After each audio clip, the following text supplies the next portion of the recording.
I'm talking about one of the collections we have at the museum and art gallery, and at the moment it's quite an underused resource, and I'm hoping by sort of talking about it a bit more at sessions like this, but also by making it more publicly accessible through the Voices of War, that it as a resource it will sort of start to get used a bit more. So today I'm talking about some of the oral testimonies from our archive. And I think as a curator, with the First World War, we're getting more kind of questions about family history. We don't tend to deal with family history, and we obviously pass a lot of that kind of research on to the archives. But sometimes people are keen to donate material to the museum. So we do have a small collection of objects that relate to First World War stories. But the bulk of our First World War collection relating to Birmingham is the Sound Archive. Now, the Sound Archive was established in the early 1980s, and at the moment we have well over 1,000 oral history testimonies of kind of ordinary people from Birmingham. In 1981, they conducted an oral history project looking at Birmingham people who served in the First World War, but also it was about Birmingham people who experiences of daily life on the home front. This was kind of feeding into an exhibition we had at the museum that was kind of looking at Birmingham and the Great War, so they wanted to use these oral testimonies. There was a kind of motivation for collecting them. I think it's also interesting to add, I think Roshenda mentioned the archive at the Imperial War Museum and the project the BBC did in the 60s. There seems to be a kind of peak of oral history recording happening again in the 80s. And one of the things I'd be really interested in knowing is what oral history archives are kind of in regionally, kind of talking about the First World War, so we kind of get a broader picture. So this collection of oral history interviews that we have to do with the First World War included just over 30 interviews, and about 13 of those were with women. Their range of testimonies, like I said, included men and women who served overseas. They interviewed people who were children during the First World War, so you're kind of getting a child's perspective of the war. And they were interviewing women on a range of different topics. But I think the broad issue of the oral history project was about war work. So it was looking at all the different aspects of war work.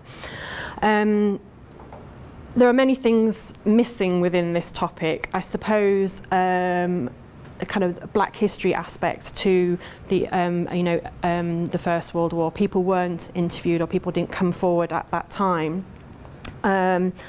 Also, I think although we have people talking about conscientious objection, and in the Second World War project we did a lot of interviews with conscientious objectors. At the time, this collection doesn't include the kind of pacifist or conscientious objector story. We had one interview with a gentleman who said, if I'd been brave enough, I'd been a conscientious objector, and that was his response to being in the Royal Army Medical Corps. But anyway, so I love this quote. Again, this is about the same time as these women were being interviewed. Lots of people were being interviewed by the local press. So you can kind of pick up on those people's stories who get covered by the local press, and then some people who have never been interviewed, and it's a completely new experience for them. Sorry, can I just... So that was the 50th, because that was the 50th anniversary? Yes. So there was a lot of press activity. There was a lot of press activity, yeah. Oh, that's really good to know, thank you. Yeah. There was a number of men and women that were interviewed in the Birmingham Post and the press. So today what I'm going to do is I'm going to play 3 extracts from interviews with 3 women who were talking about their experiences of war work specifically on the home front. And I've sort of distributed some transcripts, so hopefully you'll be able to hear them, but it's just sometimes good to read along to the transcripts as well. The range of war work that was available to women in Birmingham is quite interesting. Not only we've talked about the munitions industry, it's quite important in the city, but also the role the city played in terms of medical rehabilitation. So we've got the hospitals, we've got auxiliary convalescence homes and things like that. So there's lots of other opportunities for women to work. There was also opportunities for women to work both abroad and further afield than Birmingham in things like the Women's Army Auxiliary Corps, and again we've got evidence of women who take up those roles. So the first woman that we're going to meet today is Edith War Wood. Edith was a qualified dressmaker who worked from home. She was 23 when the war started. When she started working at Frederick Mountford's grenade filling factory in 1914. Mountford's was one of many small companies in Birmingham who expanded considerably during the war to cater for the demand of government contracts, and therefore they needed a much larger workforce. For Edith particularly, as an example, there was an element of convenience for her, as this factory was literally just 5 minutes down the road from her, so she'd heard about it locally. Her mum was supportive of her war work and to do war work, so she kind of went ahead and did it. So Edith is the second lady from the left, as sort of depicted here. She's the only one that's not holding anything, sort of grenade filling. So hopefully this will work. We were working with TNT powder. We were warned that the TNT powder would turn our skin yellow, and we hadn't been working many days in the factory before we could see this yellow developing in hands and faces, and it didn't distress us really. We thought it would be something quite perhaps to be proud of. The manager came along to me and he asked me if I would take charge of this shed. There was 6 or 7 girls in it. One morning, when the manager arrived, he found the girls all standing outside the shed. And he called me, he said, "Miss Pittaway, what's all this about? Why aren't they working in the sheds?" He was very angry. And I said, "Well, the fact is that they feel they want to go on to piecework." Well, he says, "This is not the place to discuss whether they're to go on piecework or not." And he said, I'll come and talk to the girls, which he did. He gathered them all together. Now, he said, the wages that you're getting would be 30 shillings a week. He said, if you go on piecework, you may think you may be able to earn more money. But he said, the work will fluctuate. And he pacified them in that way, and they went back to work, and they were quite happy ever afterwards. And then he called me again into the office one day. There was an officer there, a Lieutenant Stedman from Woolwich Arsenal, and he said, "We are going to start a new method of dealing with detonators." I was very interested, and I thought, well, it might sound quite an interesting job. But he says, "I'm going to impress it upon you straight away that it's a highly dangerous job. But Mr. Robotham, the manager, he said he recommended you to take charge of this shed." And I said, "Well, I'll have a go." I only had 2 girls to work with me in that shed. And I started away, I'm afraid with a little bit of intrepidation, the first time I was on my own to do it. I kept at that job. I was at that job until the war closed. And after that, I went on the dole for 7 and 6 a week for 6 weeks. That was really very amusing to us. So that's a kind of extract from Edith's interview, and she was interviewed for about 45 minutes. Edith's interview is really quite lovely. She speaks in great detail about what the factory was like, the kind of job she did, and she gives us a huge amount of information. But she also gives us her opinions and reflection, and this is what's important about these interviews, so her reflection of her experiences. So I think what this interview demonstrates is, Edith went from working at home to working in a factory, very, very quickly was given quite high level, very dangerous responsibilities. She talks about the detonator shed that she works in, that they built specifically to create detonators. And she said a female inspector came from Woolwich. And this female inspector, she says, is a bit above herself. And she comes in, she starts fiddling with one of the detonators. And in fiddling with one of the detonators, the detonator went off. Luckily, it only shocked her and maybe cut her slightly. But she said that woman never came back again. And she thought it was quite amusing. She was trying to brush something off on the detonator and misbehaving with it. But I think also it's the end of Edith's interview, and this comes back with some of the other women, is her experience and reflection on what happened at the end of the war, in that she's instantly pretty much made unemployed and that she's on the dole, which is something that she'd never experienced before. The second woman is Ethel Norton Dunn. Now I know that the Sian's written about Ethel as well in her book about Birmingham in the First World War, and there's material in the archives that relates to Ethel Norton Dunn as well, and Highbury Hall where she worked. So this is also quite interesting. It's thinking that there's resources about similar people in different collections across Birmingham, and that's something to bear in mind if you're interested in doing research. So Ethel was 21 when she started working as a VAD nurse at Highbury Hall in 1918, so her war experience or war work experience starts quite late on. She'd been working as a home nurse for 2 families prior to this. Norton Dunn's interview took a slightly different approach to most types of interviews, where you tend to sit down with somebody and you're talking kind of face to face. One of the aspects of her interview that they're particularly interested in was actually the building, Highbury Hall, and how Highbury Hall had been converted into a hospital. So much of the discussion with Edith is the interviewer shuffling around with maps and trying to work out which rooms are which is again is quite interesting, because it's about her remembering and how much the building had actually changed. So this is Ethel's extract. When my father said I could nurse, I took first aid and home nursing classes and passed those. I applied to Highbury, to go to Highbury, and was taken on. And I don't think there was very much training. You had to use your common sense and watch what was happening and learn from what you saw.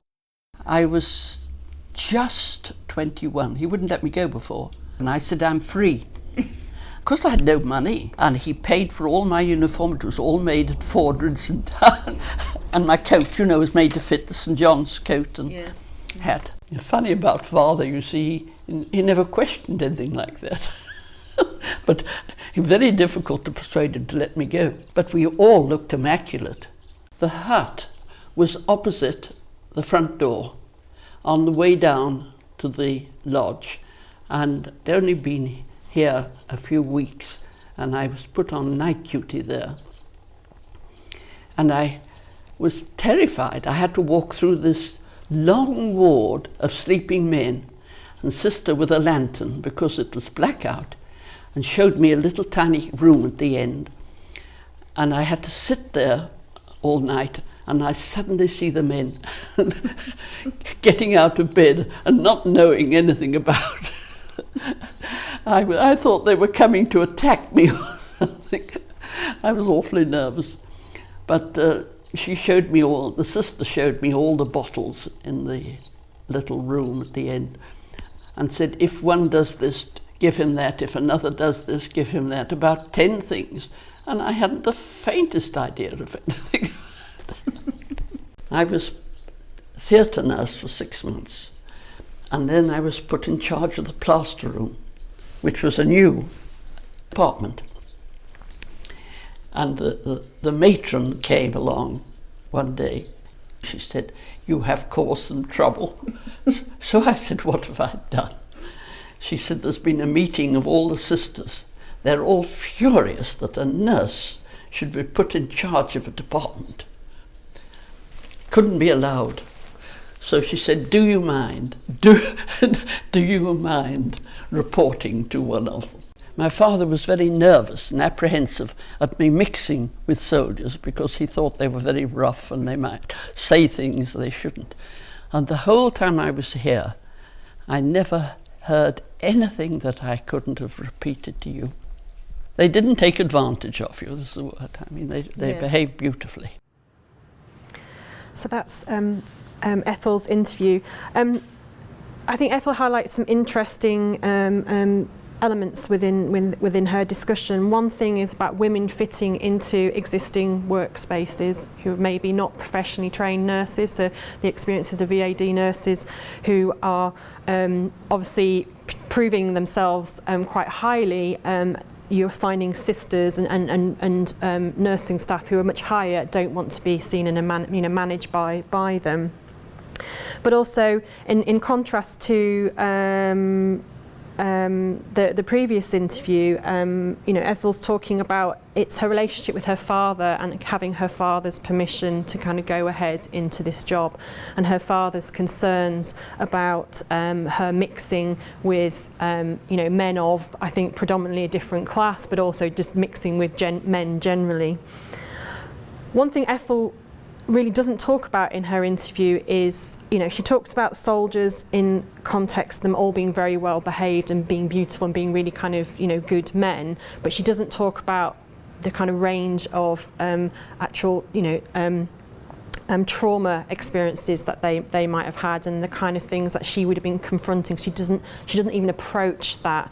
I mean, although the interview doesn't really engage with her to kind of push her on those topics, this is not a memory that she's willing to recall, or it's not the story that she wants to tell, which is again something that I've always found it quite fascinating about oral testimonies. Last interview is with a lady called Marjorie Peers. So again, slightly different experience of war work. So Marjorie was 17 when she joined the Women's Army Auxiliary Corps in 1916. She was one of more than 100,000 women who volunteered for the Auxiliary Armed Forces during the war. We have another interview which is up on the Voices of War, you can access, by a lady called Lily Duckham, who got an OBE.